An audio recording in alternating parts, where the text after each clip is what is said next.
예배하는 우리의 가장 소중한 마음을 담아 기도로 예배를 준비하도록 하겠습니다.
할렐루야.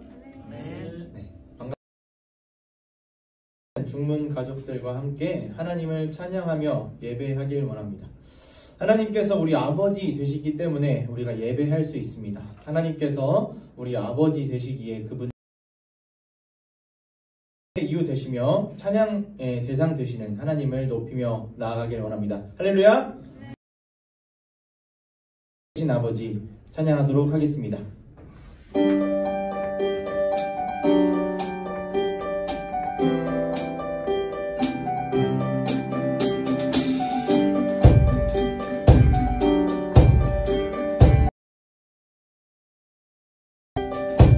하늘에 이름 거룩하며 주의 영광 이곳에 가득하길 기도하네.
하나님께서 우리의 아버지라는 것을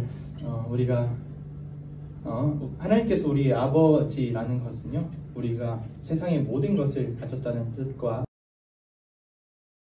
주는 평안, 또 위로, 사랑을 노래하며 나아가겠습니다. 아무것도 염려하지 말라. 함께 찬양하겠습니다.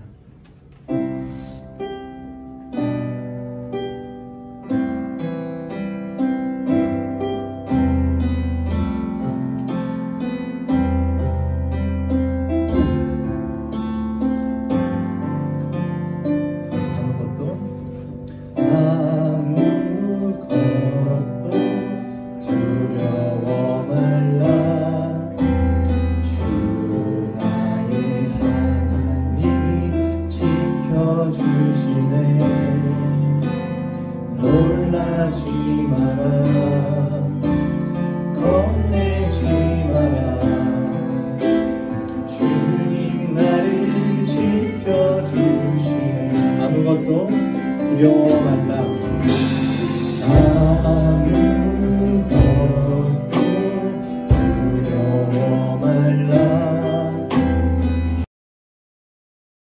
하나님이 지켜주시네. 놀라지 마라. 겁내지 마라. 주님 나를 지켜주시네. 내 맘이 힘에 겨워, 내 맘이 힘에 겨워 지치지라도 주님 나를 지켜주시네. 세상의 험한 풍파 몰아칠 때도 주님 나를 지켜주시네.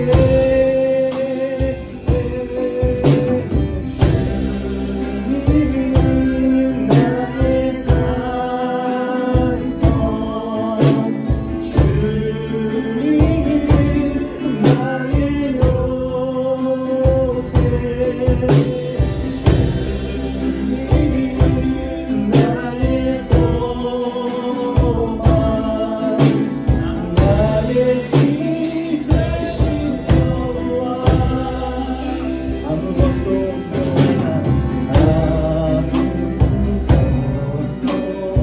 두려워 말라. 주 나의 하나님이 지켜주시네.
두 가지 기도 제목으로 함께 기도했으면 좋겠는데요. 첫 번째는 계속해서 우리 교회의 지체들과 목사님을 위해 기도해 주시길 바랍니다. 교회 안에서 서로의 필요와 쓸 것을 돌보며 믿음의 기도가 넘쳐나는 교회 해주시길 바랍니다. 두 번째는요, 특별히 우리 청소년 아이들과 자라나는 다음 세대를 위해서 기도해 주시길 바랍니다. 3월이 되고 새로운 학기가 시작되었습니다. 새로운 학교에 입학한 친구들도 있고 새로운 기숙사에 적응하고 있는 아이도 있습니다. 모든 아이들이 시작했습니다. 우리 아이들이 잘 적응하고 사람들 앞에서와 하나님 앞에서 사랑받는 아이들로 자라가길, 주님 주신 지혜로 세상을 잘 헤쳐나가길, 주님의 자녀로 자라가길, 강건하게 자라가길 함께 기도해 주시길 바라겠습니다. 기도하겠습니다. 하나님 아버지, 우리 교회가 기도하며 주옵소서. 하나님, 앞선 지체를 있으니까 위로하게 하시고 쓸 것을 채우게 하시고 어려움이 없는 지체가 있으니까 내 손이 아픈 것처럼 내 몸이 아픈 것처럼 저들이 관심과 또 필요한 것을 서로 채워가는 은혜하게 주시옵소서. 우리가 할 수 없는 일들이 있습니다. 우리가 택배의 믿음으로 주님께 기도하며 서로를 위해서 하나님께 기도하고 위하여 한마음 함께 서로의 관심과 사랑을 나누는 일을 위하여 우리는 할 수 없는 것을 주님께 감사하며 기도하며 나아가는 믿음의 교회가 되게 하시길 기도합니다. 목사님을 위해서 기도합니다. 이 시간에 충분하게 하시고 하나님의 사랑과 은혜가 날마다 넘쳐오며 그 흘러 넘치는 사랑과 은혜가 하나님 당달 위에서 쏟아져 나오기를 간절히 소망합니다. 깨달은 진리와 깨달은 하나님의 말씀이 하나님 우리 모든 성도들에게 선포되어질 때에 주님 주신 은혜와 성령의 강력하심으로 말미암아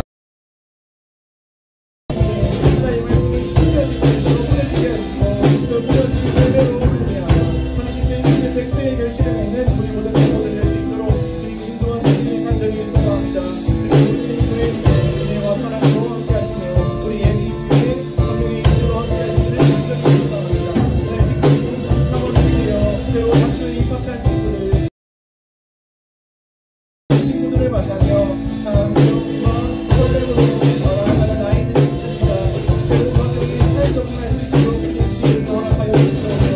그 안에서의 좋은 분들과 좋은 친구들을 만나게 하시고 좋은 선생님들을 만나게 하셔서 하나님 어려움 없는 생활 가운데 사랑과 은혜를 전하는 우리 아이들 될 수 있도록 인도하여 주시옵소서. 하나님의 사랑을 더욱더 깨달아가며 하나님의 은혜를 체험하며 하나님의 자녀로 살아가게 자녀부터 성령된 아이들로 살아갈 수 있도록 주님 인도하여 주시옵소서.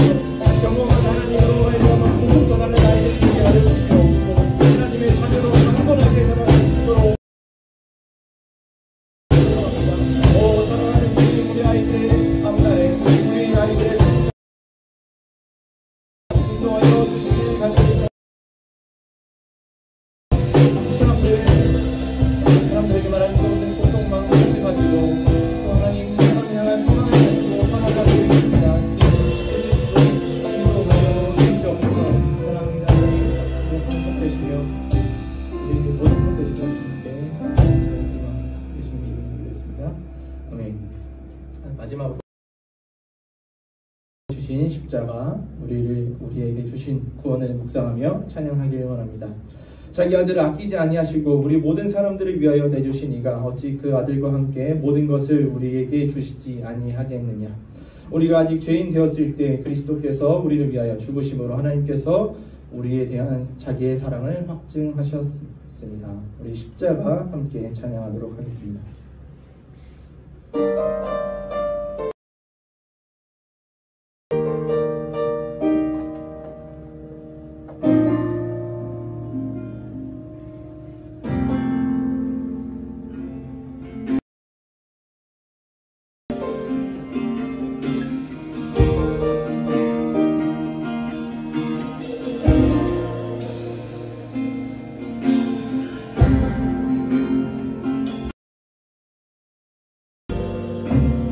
걷고 있네.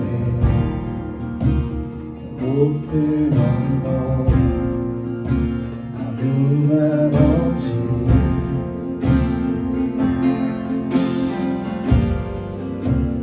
걷고 있네. 거친 그 길 아무도 없이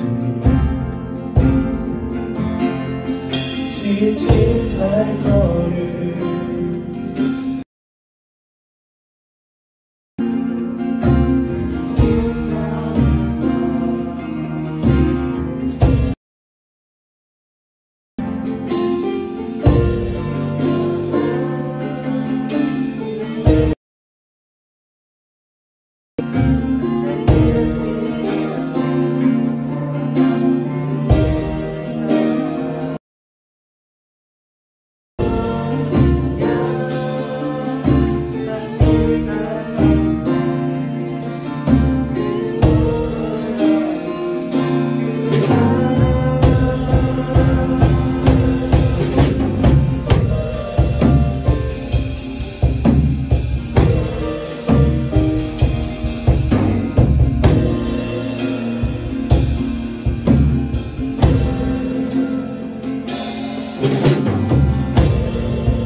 기도하시겠습니다.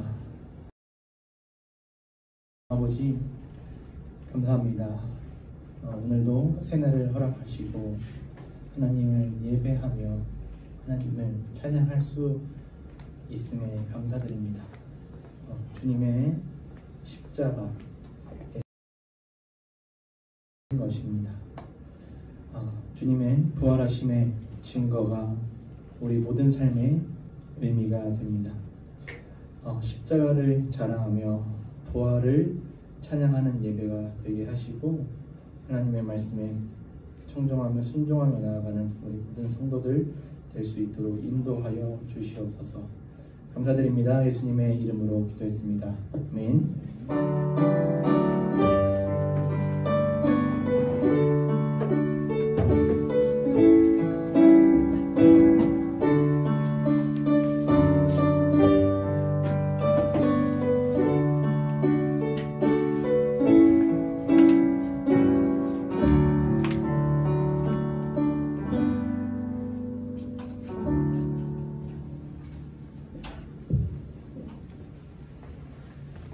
오늘 우리에게 주시는 하나님의 말씀은 마가복음 10장 입니다. 마가복음 11절 말씀 교독하겠습니다.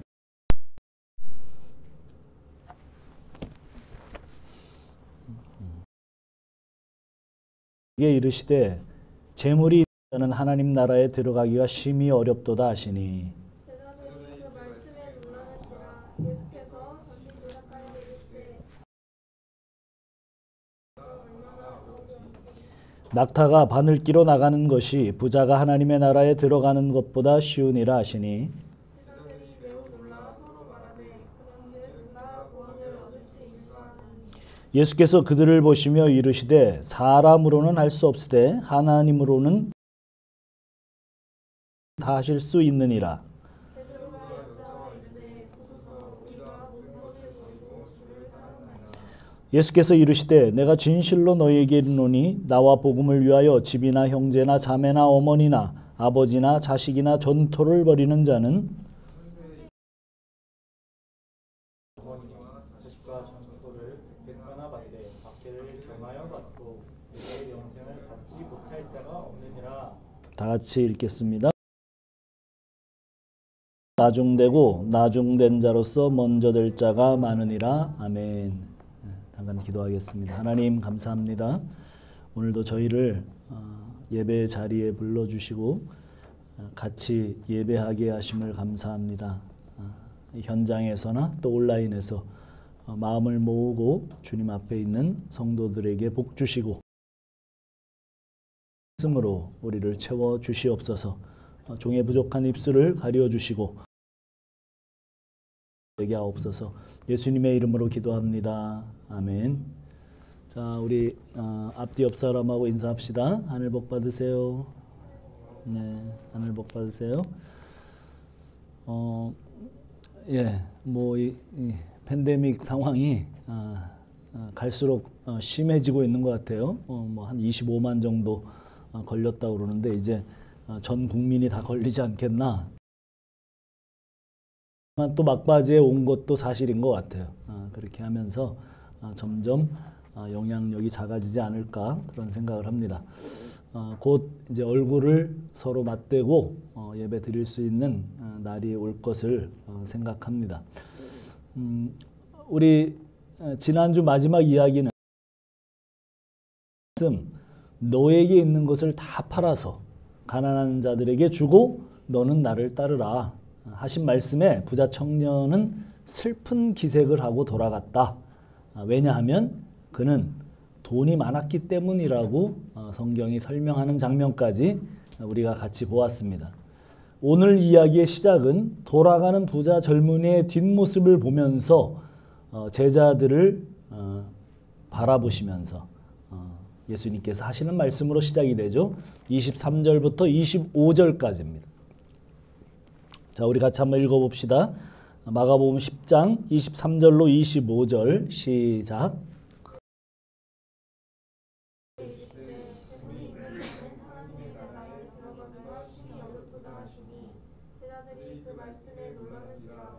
예수께서 다시 대답하여 이르시되 얘들아 하나님의 나라에 들어가기가 얼마나 어려운지 낙타가 바늘기로 나가는 것이 부자가 하나님의 나라에 들어가는 것보다 쉬운. 돈이 많은 사람, 재물이 많은 사람은 하나님 나라에 들어가기가 어렵다. 얼마나 어려운지 이스라엘 지역에서 가장 큰 동물인 낙타가 가장 작은 구멍인 바늘 구멍으로 들어간다면 부자도 하나님 나라 들어갈 수 있을 거다. 무슨 얘기예요? 불가능하다 그거죠. 불가능하다. 낙타가 40일 금식을 하고 아무리 살을 빼고 다이어트를 해도 불가능합니다.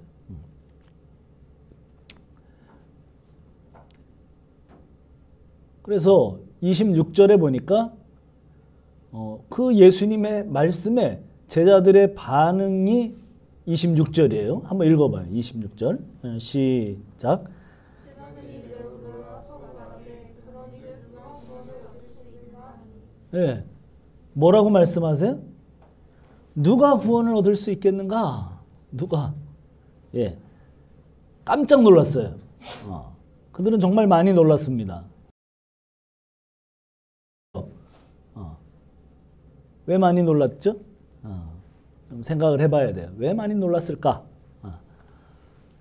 그 AD 1세기에 이스라엘 랍비들은 부자들은 하나님께 복을 받은 자들이다. 그렇게 가르쳤어요. 그래서 하나님 나라는 사실은 부자들이 들어가는 나라였습니다. 가난한 사람은 하나님께 저주를 받은 자들이다. 이렇게 가르쳤어요. 그거의 근거는 뭐냐면 구약 성경에 보면 그런 이야기들이 나오죠. 믿음의 조상 사실은 이 땅에서 거부가 되고 하나님의 복을 받아서 잘 되었다고 하는 그런 이야기들로 됩니다. 율법을 잘 지킨 사람들은 사실은 거기에 복을 받고 부귀와 장수와 건강과 다산, 일들의 성취와 형통 그런 것들을 받게 됐어요. 그것이 하나님이 주신 복이라고 하는 그 1세기의 랍비들에게 이스라엘 백성들을 그렇게 가르치게 만들었던 그런 원리였습니다. 제자들은 이런 생각 속에 살고 있었습니다. 하나님의 복을 통째로 받은 부자 청년과 부자들이 하나님 나라에 들어가지 못한다는 주님의 말씀에 그래서 저들이 들어가지 못한다면 누가 들어갈 수 있겠는가? 거기다가 율법도 잘 지켰고 거기다가 부자고 그런데 그런 사람들이 하나님 나라 들어가기가 낙타가 바늘기로 들어가는 것보다도 힘들다. 그럼 못 들어간다는 얘기인데 그래서 놀랐습니다. 계시의 점진성 속에서 하나님 나라의 영광의 실체를 우리 눈에 보이는 물질의 복으로 설명했던 구약. 그래서 구약 성경에서도 자세히 읽어보면 그런 하나님 나라의 복이 결국 물질로 나타내었다는 것. 그것이죠. 그것이 바로 하나님 나라에 대한 그림자였어요. 그런데 이제 그 하나님 나라의 주인이 이 땅에 오셨습니다. 더 이상 물질로 그 영광과 복을 설명할 필요가 없어요. 그것이 진짜 복의 정체죠. 오늘날에도 기독교는 물질에 관해서 두세 가지 정도의 신학적 흐름을 가지고 있습니다. 여전히 물질을 하나님이 주시는 복으로 생각하고 그것을 하나님께 요청하며 많이 받아낼수록 복을 받았다고 가르치는 어떤 그런 가르침이 있습니다. 물론 구약의 이스라엘도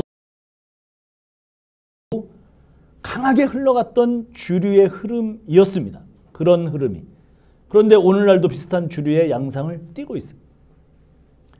20세기에도 기복 종교와 연결된 그 번영의 신학이라고 불리우는 미국에서 아주 활발하게 일어났던 미국의 그 로버트 슐러나 또 그런 적극적 사고방식, 큰 꿈을 꿔라. 그러면 믿는 대로 된다. 그 이 신학을 집대성시킨 우리나라 목사님들 1세대 아주 대형 교회를 만드셨죠. 세계에서 제일 큰 교회를 했던 순복음교회 목사님도 그러셨고, 감리교회의 가장 큰 교회를 형성하셨던 그 김씨 형제들도 그랬습니다. 그래서 당신 안에 거인을 꺼내라. 당신 자신을 믿어라. 자기 확신을 해라. 안 되면 자기 암시라도 해라. 하늘은 스스로 돕는 자를 돕는다. 근데 그런 흐름들이 현재 미국에서는 그 조엘 오스틴이라고 하는 목사를 통해서 다시 집대성되고 있습니다. 긍정의 힘, 이런 것들이 우리나라에도 번역이 됐죠. 꾸준히 베스트셀러가 됐어요. 우리 한국 교계는 여전히 그쪽 신학에 영향을 받고 있습니다. 그들의 교회의 간증과 설교를 들어보면 하나님은 그들의 소원을 이루어 주시는 정말 램프의 거인, 지니와 같은 그런 존재입니다. 그들이 간절히 바라고 원하는 바를 그리고 기도하고 소원하면 그것을 이루어 주시는,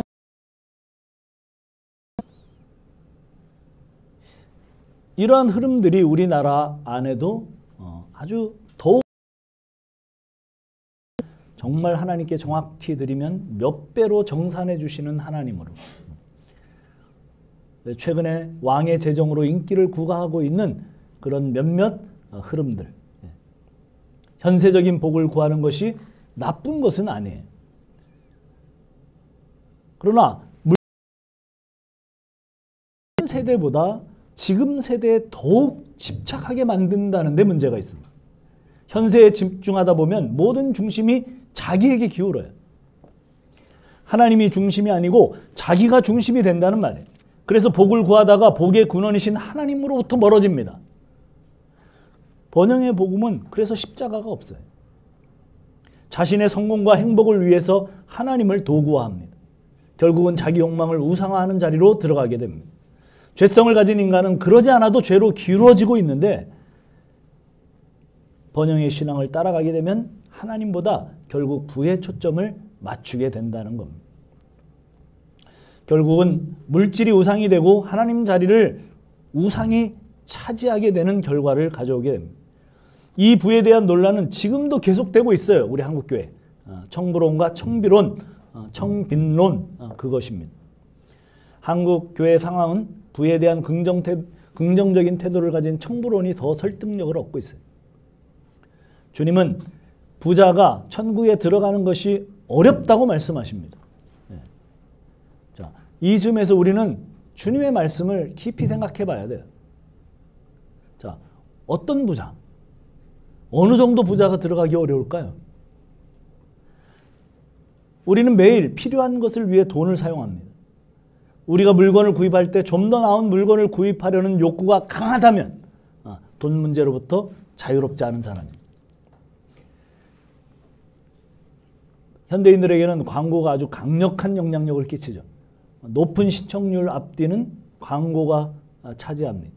돈을 많이 내고 그 당시에 최고의 스타를 발굴해서 그 광고 전면에 내세우죠. 광고를 보는 순간 내가 지금까지 쓰고 있던 이 핸드폰이 꼴도 보기 싫어져요. 그래서 마침내 새로 나온 그 핸드폰을 사야 되는 메커니즘 안에 우리가 있습니다. 주식이나 비트코인, 아파트의 시세 차익이 많이 남았다는 주변 사람들의 이야기 앞에 마음이 너무 쓰여지고 그것 때문에 내 배가 살살 아파온다면 우리는 아마 물질적인 삶으로 우리의 삶이 기울어져 있다고 생각이 듭니다. 물질 문제는 사실상 우리 신앙에 결정적인 영향을 끼칩니다. 돈으로 일어난 사건은 단순한 도덕적인 문제로 끝나지 않습니다. 반드시 영적인 문제로 연결됩니다.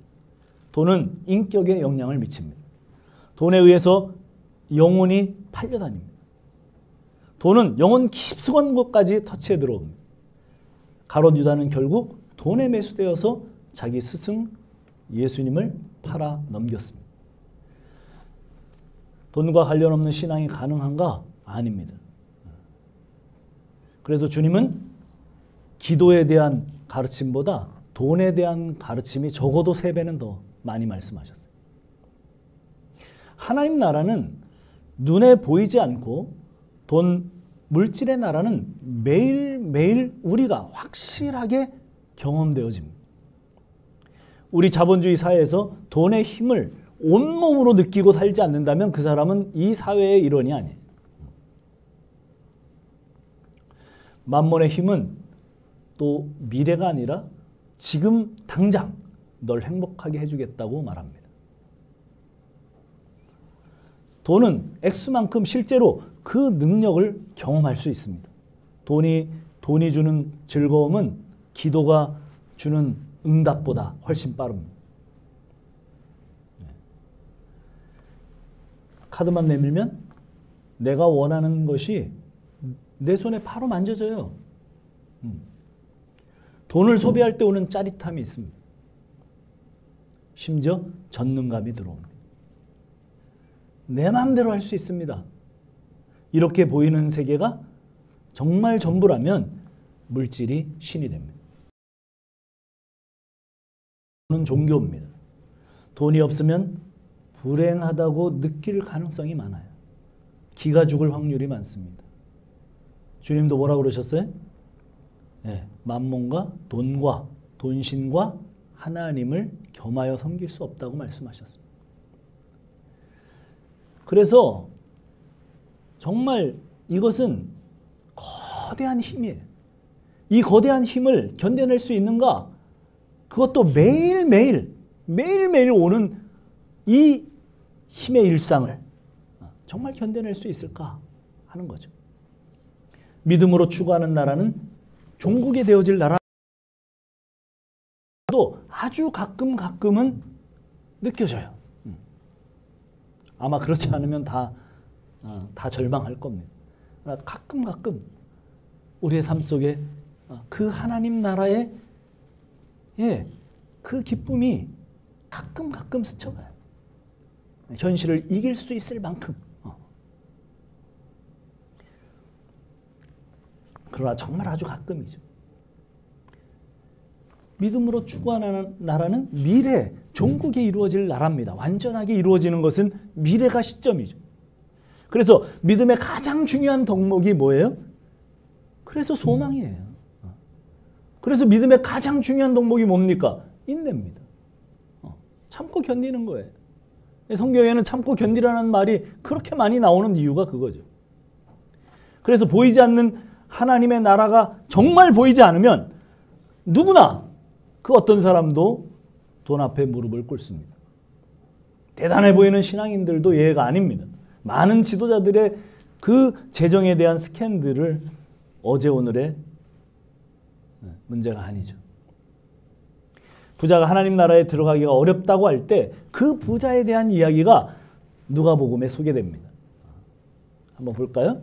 누가복음 16장입니다. 16장 19절로 21절 누가 한번 찾아서 크게 읽어줄래요?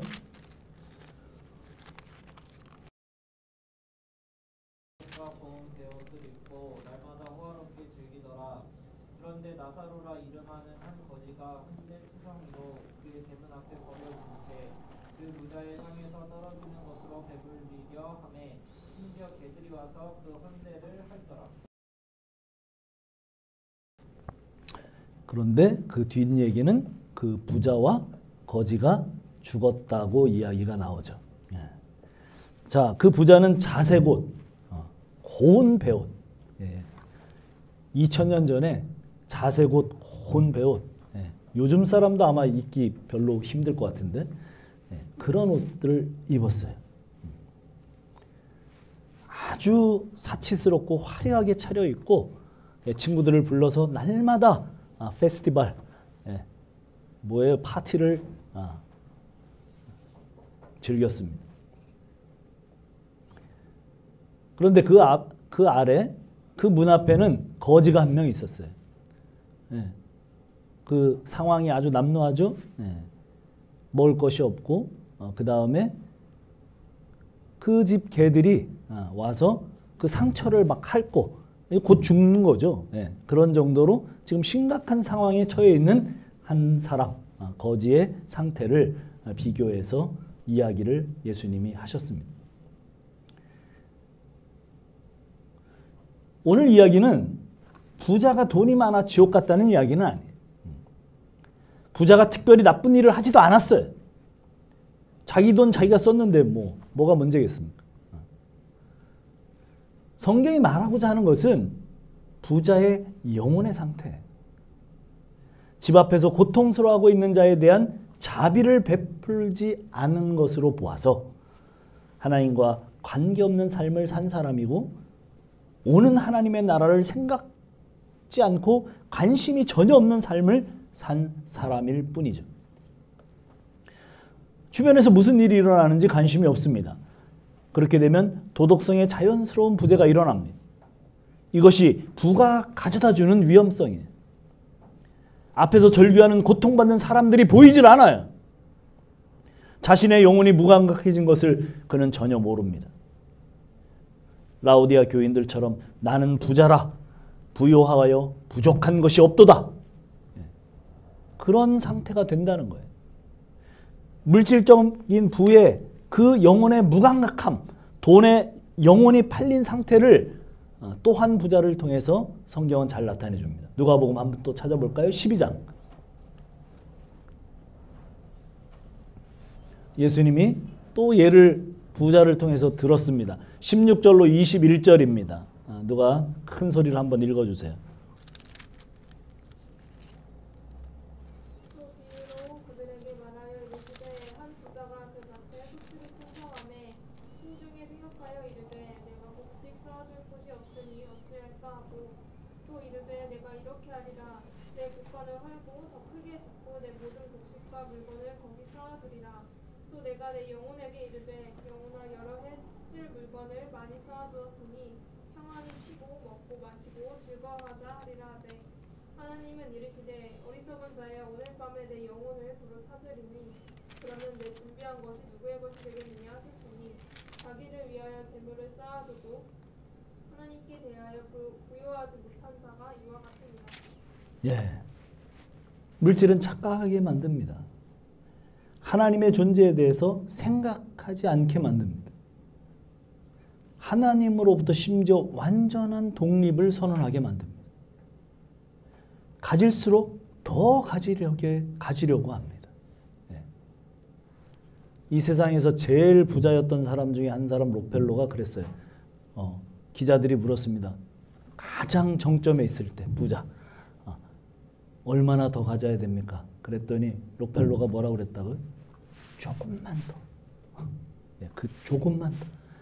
이 세상을 다 가진 것처럼 부자였는데 미국에서 제일 부자, 예, 석유왕, 모든 것에 하여간 모든 부를 합친 사람들보다도 가장 큰 부를 가졌을 것이라고 그가 나중에 11조를 계산하는 사람만 몇백 명을 뒀다는 그런 거부. 얼마나 계산해야 될 돈이 많았습니다. 그 정도로 부자였던 록펠로가 뭐라고요? 조금만 더.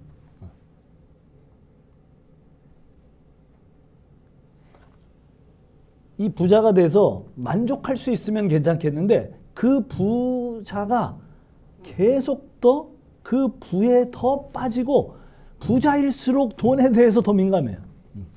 그건 확실합니다.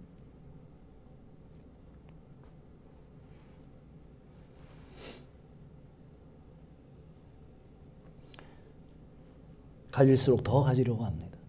더 집착합니다. 그 이유는 하나님보다 더 신뢰할 수 있는 힘이 거기에 있다고 믿는 거예요. 돈을 많이 가질수록 돈에 대한 신뢰가 더 깊어집니다. 결국 부자는 더 큰 창고를 만들고 향락합니다. 부자가 놓친 것은 자신의 영혼이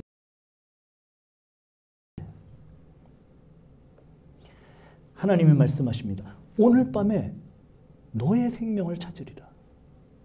그렇습니다. 생명은, 영혼은 하나님의 손에 달려 있습니다. 죽는 순간 끝이에요. 나에게서 끝입니다. 하나님은 그 사람이 소유하고 있었던 물질과 그 사람을 분리시킵니다. 부자는 재물에 푹 빠져 있어서 다가올 심판에 대해서 알지 못합니다. 재물에 빠지면 인간의 한계, 인간의 유한성을 느끼지 못하게 되는 거예요. 그 부가 영원할 것처럼 느껴지기 때문에 영원에 대한 관심보다는 현세를 즐기는 것에 몰두하고 있습니다. 그래서 부자는 향락합니다. 재물의 부여보다 영혼의 부여가 중요한 이유입니다. 재물을 쌓아두지만 영혼에 관심이 없었던 사람, 그 사람에게 성경은 말씀합니다.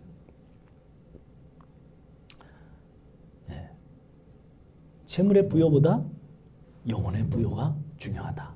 이렇게 말씀하세요. 우리는 물질 시대 안에 들어와 있습니다. 모든 것을 돈으로 따지는 세상입니다. 돈이 인격이 됩니다. 돈의 힘을 거부하기가 어렵습니다. 돈이 생긴다는 것은 힘이 생긴다는 이야기입니다. 그래서 위험해요.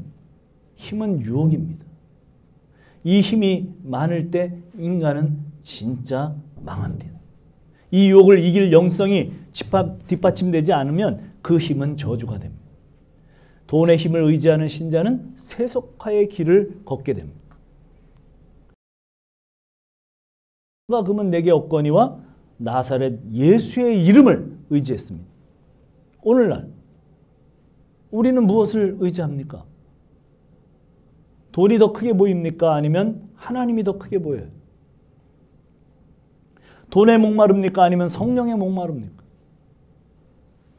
돈의 폐해에 대해서 디모데전서 6장 10절에는 이렇게 말합니다. 돈을 사랑함이 일만하게 뿌리가 되나니 이것을 탐내는 자들은 미혹을 받아 믿음에서 떠나 많은 근심으로 자기를 찔렀도다. 돈이 많은데 많은 근심으로 자기를, 가족과 친구들과 갈라지게 하는 것이 다름 아닌 돈입니다. 부부의 이혼의 90%가 돈 때문이랍니다. 옛날에는 뭐 성격 차이, 뭐 무슨 차이, 뭐 이런 거 많았는데 요즘에는 돈이래요. 90%.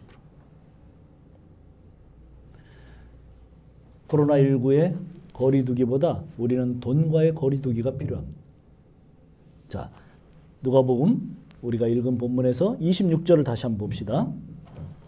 누가복음이 아니고 마가복음 10장 26절. 본문으로 돌아와서 자, 같이 한번 읽어봅시다. 시작. 제자들이 매우 놀라 서로 말하되 그런즉 누가 구원을 얻을 수 있는가? 누가 구원을 얻을 수 있는가? 그렇죠. 누가 구원을 얻을 수 있겠습니까? 그런데 예수님께서 이렇게 말씀하십니다. 27절. 예수께서 그들을 보시며 이르시되 사람으로는 할 수 없으되 하나님으로서는 그렇지 아니하니 하나님으로서는 다 하실 수 있느니라. 인간의 힘으로는 할 수 없지만 하나님은 다 하실 수 있습니다. 부자가 스스로 구원을 얻을 수 없습니다. 그러나 하나님은 하실 수 있습니다. 것 같은 이 부자 분명히 뭐라고 말씀하셨어요? 낙타가 바늘기로 통과하는 것보다 더 어렵다. 그렇게 말씀하셨어요. 그럼 불가능하다는 얘기예요. 그런데 주님은 하실 수 있답니다.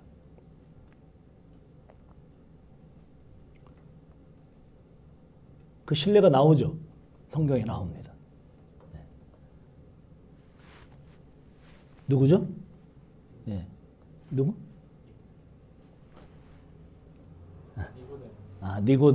니고데모도 있고, 예. 아주 또 그 나중이니까 그 전에 예수님하고 직접 마태? 삭개오가 훨씬 더 부자예요. 왜 그래요? 세리 마태는 뭐예요? 세리장입니다. 세무서장입니다. 훨씬 더 많은 돈을 착복했습니다. 그는 돈이면 다 된다고 진짜 문자 그대로 믿은 사람이에요. 돈을 다 끌어모으기 위해서 동족들을 아주 잔인하게 다루었던 그런 아주 못된 인물입니다. 매국노 소리를 듣더라도 돈을 끌어모으겠다고, 돈이 인생의 전부라고 그야말로 만몬을 섬기던 이스라엘 사람이었습니다. 그런데 누가복음 19장 8절에 가면 이런 얘기가 나옵니다. 19장 8절 한번 가볼까요? 누가복음 19장 8절 누가 가서 읽어주세요.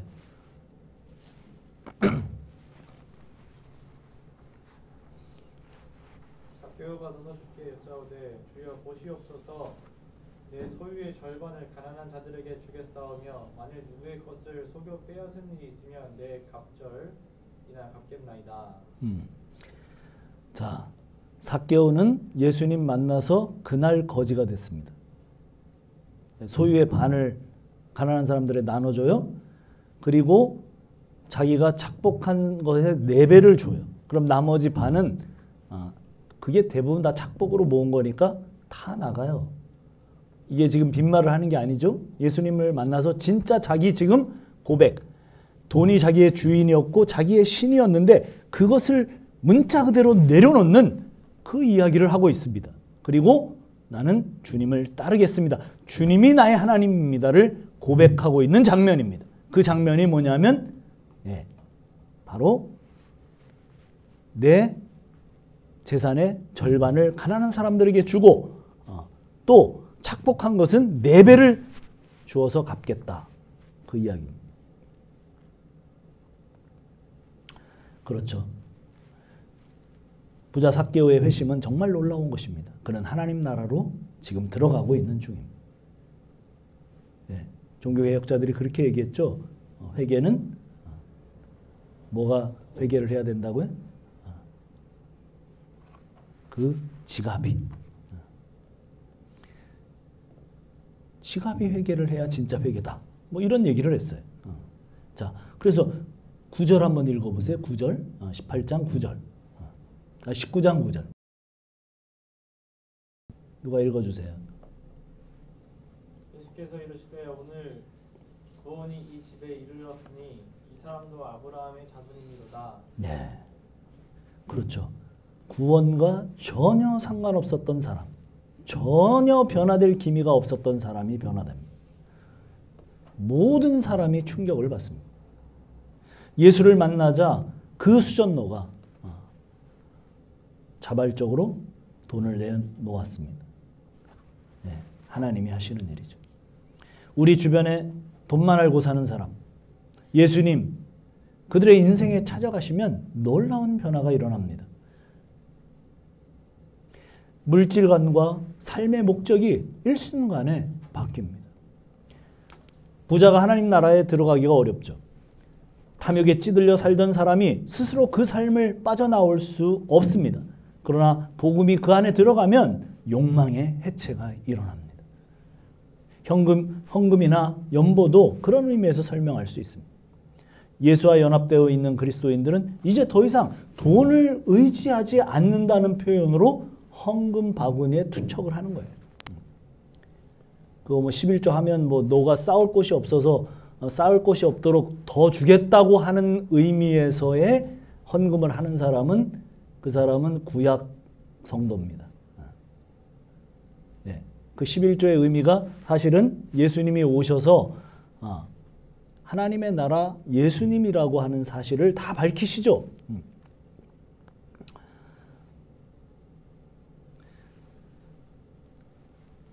세상 사람들이 교회 다니는 사람들을 가장 이해하기 어려운 부분이 이 부분이에요. 선량한 지성인들의 눈에 자기가 애써서 노력한 대가를 한 주에 가가지고 그 헌금 바구니에 정말 그야말로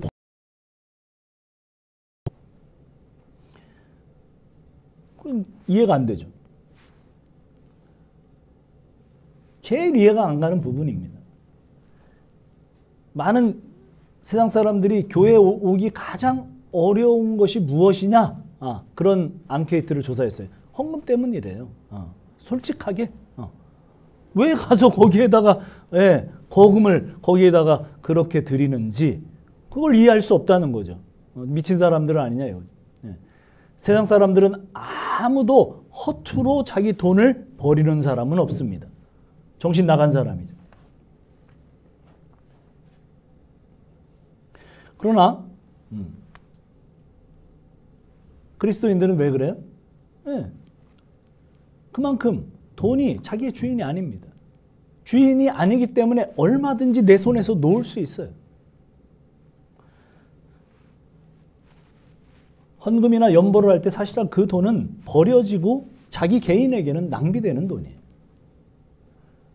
일부 교회 지도자들에 의해서 잘못된 가르침으로 주는 것처럼 11조 헌금을 또 11조나 헌금을 드리면 하나님이 몇 배로 튀겨주는 그런 비트코인이 아니죠. 헌금 한 것만큼 내 재정에서는 손해가 됩니다. 그러나 예수를 믿는다는 것은 돈은 내 주인이 아니라고 헌금통에 투척할 수 있는 사람이 된다는 뜻이에요.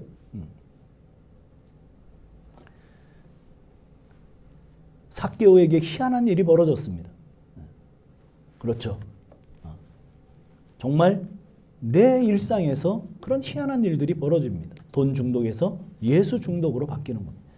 더 이상 돈의 위력으로부터 휘둘리지 않습니다. 하나님의 은혜에 취해서 살아갑니다. 그리스도를 만난 분명한 회심의 증거는 자기 것을 내어놓는 거예요. 그리고 서서히 나누기 시작합니다. 물질의 모습을 이겨낸 것은 나누는 삶입니다. 디모데전서 6장 17절로 19절에 거기 계속 읽어보면 물질 중심의 삶을 극복하는 것은 나누는 삶이에요. 돈이 유혹이라는 말은 돈은 중립적이지 않다는 거예요. 주님께서 말씀하신 것처럼 돈 신입니다. 하나님과 대적할 수 있는 신이에요. 인간에게. 그런데 그 유혹에서 벗어나는 길은 나누는 길이에요. 흘려보내는 것으로 나도 살고 남도 삽니다. 돈을 더 가져야 자유로워지는 것이 아니라 나눌 때 자유로워집니다. 연약한 이웃과 하나님 나라를 위해서 드리는 삶이 바로 그 자유의 핵심입니다. 구두쇠란 아끼는 사람을 말하는 것이 아니라 돈에 대한 잘못된 가치를 가진 사람이라는 뜻이에요. 수전노가 그런 뜻이에요. 돈을 어떻게 사용해야 될지를 모르는 거예요. 어느 재벌이 말했던 것처럼 부자로 죽는 것은 수치스러운 일입니다. 유명한 교부는 두 개의 주머니를 가지라고 권면합니다. 하나는 자기를 위하여, 하나는 이웃을 위하여. 작은 것부터 실천해서 나누는 삶이 돼야 된다는 거예요. 우리는 이렇게 생각하기 쉽습니다. 저는 버는 돈도 없고 저는 가난한데. 아니에요. 그때 못하는 사람은 부자가 돼도 못해. 그런 구조로 살고 있어야 돼. 작은 것 자체를 늘 내 버는 것에서 늘 그것을 염두에 두고 사는 사람이 여기에 나오는 부자가 되었을 때도 할 수 있는 겁니다. 그런 의미에서 나누지 못하는 사람은 그 사람은 부자예요. 하나님 나라 들어갈 수 없는 그런 부자인 거예요.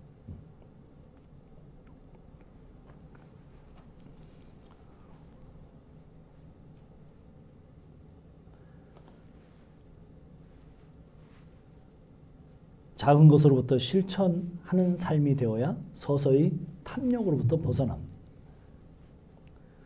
나눔은 다른 삶을 돕는 것이지만 수혜는 자기에게 돌아옵니다. 영혼의 영역에 엄청난 혜택입니다. 하나님이 우리를 부여하게 하시기를 원하십니다. 진정으로 원하세요. 그 영혼의 부여함을 원하세요. 그것이 나눔이라는 것을 통해서 풍성해집니다. 그것을 경험하게 됩니다. 나눌 때 기쁨이 있어요. 받을 때도 기쁨이 있지만 내가 나눌 때 그 기쁨은 더 커요. 그래서 우리는 스스로 적용해 봐야 돼요. 내 돈이 어디에 많이 쓰이고 있는지를 점검해야 합니다. 거기에 내 삶의 방향이 결정됩니다. 애완동물을 키우는데 많은 비용을 지출하고 나의 미용을 위해서 많은 돈을 지출하고 또 뭐 기타 등등 여러 가지 내 취미를 위해서 많은 돈을 지불할 수 있지만 하지 말라는 거 아닙니다. 할 수 있지만 그러나 나도 모르게 길을 잃고 있지 않은지는 생각을 해봐야 돼요.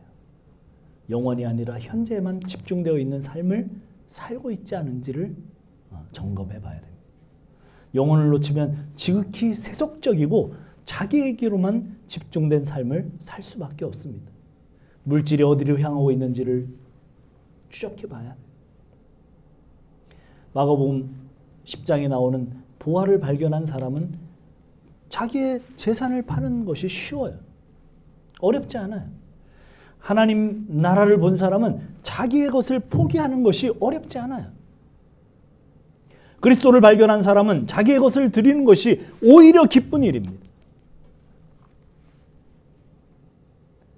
그래요. 그래서 확실한 약속이 있죠. 자, 29절 30절입니다.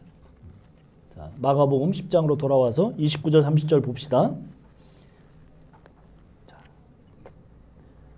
한번 읽어봅시다. 시작. 예수께서 이르시되 내가 진실로 너에게 이르노니 나와 복음을 위하여 집이나 형제나 자매나 어미나 아비나 자식이나 전토를 벌인 자는 현세에 있어 집과 형제와 자매와 어미와 자식과 전토를 100배나 받되 박해를 겸하여 받고 내세 영생을 받지 못할 자가 없느니라.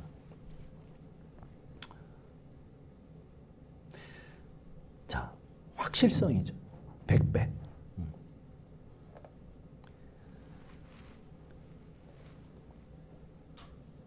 그런 약속이 있습니다. 바치면 받습니다. 근데 여기에 보면 전토나 땅이나 뭐 이런 것들은 이해가 되는데 아버지 어머니를 100배나 받으면 어떻게 되는 거예요? 100명의 아빠가 생기고 100명, 그 별로 좋은 것 같지 않은데 자식이 100명이나 더 생긴다. 이거 쉽지 않은 것 같은데 현세에서도 그런 것들을 다 받게 된대요. 무슨 얘기일까요? 그것을 바치고 잃어버린 사람들이 누릴 복이 뭐예요? 뭐라고 얘기하는 거예요? 이것은 사실은 제가 가끔 이야기했던 것처럼 이것은 하늘 보화에 대한 이야기예요. 예수님을 따라 다니더니 저는 일평생 예수님을 따라 다녔습니다. 그러면 여기 지금 제가 땅이나 뭘 받았어요? 집을 받았습니까? 집이 2채나 없어졌어요. 제 집도 아닌데 2채나 없앴습니다. 땅 한 평도 없습니다.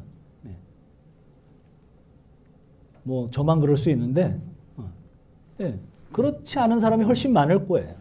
예수님 평생 따라다녔는데 여기에 나와 있는 것처럼 100배를 집을 100채를 받고 뭐 이런 사람 별로 없을 것 같아요. 그래서 이 말씀은 사실은 물질의 여러 배를 이야기하는 것이 아닙니다.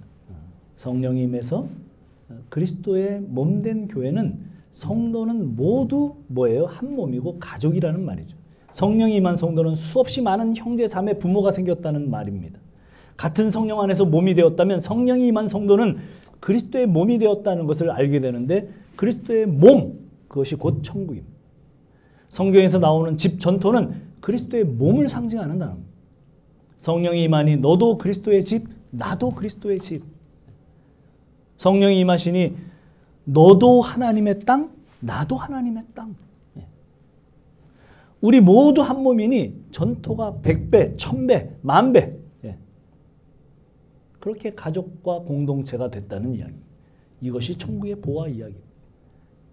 그래서 우리가 받을 궁극의 것은 천국의 상은 한 몸, 가족으로 만들어내신 예수 그리스도가 천국의 상이 되는 것입니다. 오직 예수님이 재물이요 땅이요 천국의 상입니다.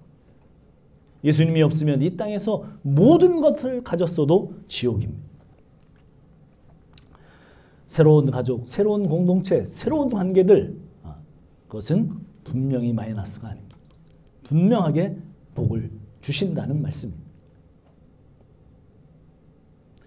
그리스도를 위해서 복음을 위해 손해를 보고 박해를 받으면 그렇다면 내세 영생을 받지 못할 자가 없다고 성경은 분명히 선언합니다. 영혼을 얻을 것인가? 지상의 삶을 잠시 누림으로 끝날 것인가? 주님은 단호하게 구체적으로 말씀하십니다. 잠깐의 부에 도취되어서 영혼을 잃어버리지 않기를 말씀하십니다. 우리는 이 시간 마음이 어디에 있는가를 확인하십시오. 우리 중심에 무엇이 놓여 있는지. 우리는 물질 문명의 한복판, 정말 전쟁과 같은 곳에 놓여져 있습니다. 돈으로부터 자유로워진다는 것은 결코 쉬운 일이 아닙니다. 사람이 떡으로만 살 것이 아니요 하나님의 입으로 나오는 말씀으로 살 것이라고 하는 것이 희미해지는 그런 세상 한가운데 살고 있습니다. 아니, 우리는 이미 오염되어 있을 가능성이 많이 있습니다. 돈이 많아야 행복하다는 논리에 설득되어 살아가고 있을지 모릅니다. 우리는 그런 의미에서 깨어 있어야 합니다. 마귀는 돈이 우리를 만족시켜줄 것처럼 속삭입니다. 그러나 거짓입니다. 우리에게 진정한 만족과 기쁨을 주시는 분은 하나님, 우리 예수님 한 분뿐입니다. 아멘이세요?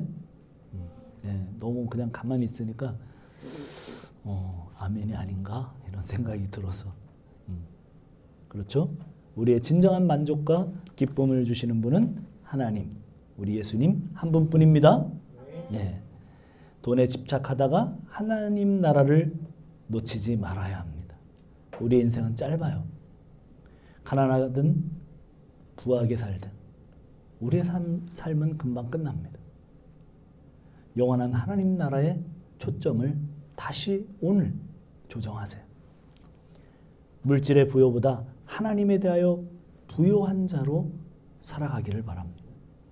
바울처럼 내가 아무것도 없는 자 같으나 내가 모든 것을 가진 자로다. 이렇게 선언하십시오. 나는 부한데도 비난데도 처할 수 있는 일체의 비결을 배웠노라. 그 말은 같은 성령을 받은 우리들의 선언이어야 합니다. 기도하겠습니다. 우리 다 같이 기도합시다. 네. 오늘 물질에 대한 태도에 대해서 주님 분명하게 말씀하십니다.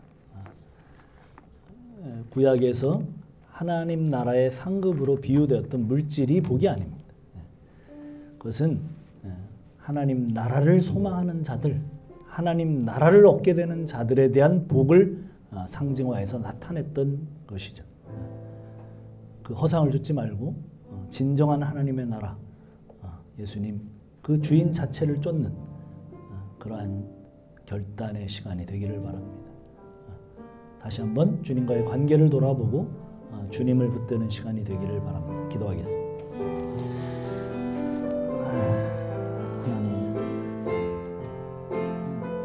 물질 때문에 어려워하고 물질 때문에 울고 웃고 물질의 소유 때문에 기뻐하고 슬퍼하고 우리는 영향을 받지 않는다고 하지만 그러나 전적인 영향하에 살아가고 있습니다. 하나님, 오늘 이 시간 다시 한번 주님의 말씀에 귀 기울이게 하시고 우리의 마음을 다시 한번 주님의 말씀에 고정시킬 수 있도록 주여 은혜를 더하여 주시옵소서.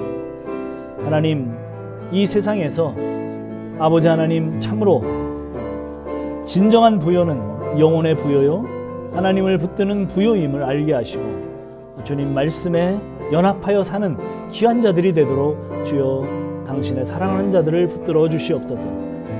이 아침에 이 젊은이들에게 다시 한번 하나님 나라를 붙들 수 있는 힘과 용기를 허락하여 주셔서 하루하루 아버지 하나님의 마귀의 음성 가운데 정말 난무한 이 세상 속에서 굳건히 서서 이겨낼 수 있는 힘과 은혜를 더하여 주시옵소서. 진정한 힘은 주님께로부터 오는 힘인 것을, 진정한 방패와 진정한 산성은 나의 주님이신 것을 깨달아 아는 시간이 될 수 있도록 주여 도와주시옵소서. 오 하나님 함께하여 주시옵소서. 감사합니다. 예수님의 이름으로 기도합니다.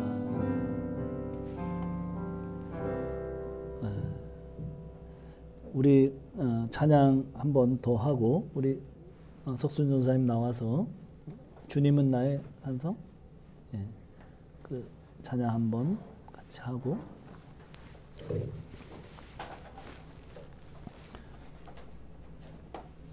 기도하고 마칩시다. 여기 있어. 마약 사유. 네, 뭐?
돈이 나의 힘이 아니고 재물이 나의 산성이 아니고 나의 요새가 아니고 우리 예수님이 나의 산성, 나의 요새. 우리 다 같이 한번 기도합시다. 이 영이 나를 사로잡도록. 하나님, 그렇습니다. 그렇지 않다고 당신의 신앙 거기에 있어요. 그것이 좋은 좋고 그것이 안 되는 신앙, 또 그것이 소리가 부족하면 그것이 없으면 좌절하는 그런 세속의 삶을 지으려고 하나님, 우리의 마음을 새롭게 하여 주시옵소서. 그것으로 마음이 움직이는 것이 아니라 진정으로 주님을 붙들고 주님을 붙들려 사는 것으로 온전히 우리의 마음이 될 수 있도록 주여, 바울의 고백처럼 내가 일체의 비결을 배운 그런 사람으로서 하나님 구한데도 처할 수 있는 일체의 모든 것, 내게 능력 주시는 그 안에서 내가 모든 것을 할 수 있는 그런 삶의 비결을 내 마음과 심령에 또 시작할 수 있도록 주여 은혜를 주셔서 오늘 함께해 주시기 바랍니다. 오 주여, 인도하여 주시옵소서. 우리들 마음속에 확실하게 부담되게 하시옵소서.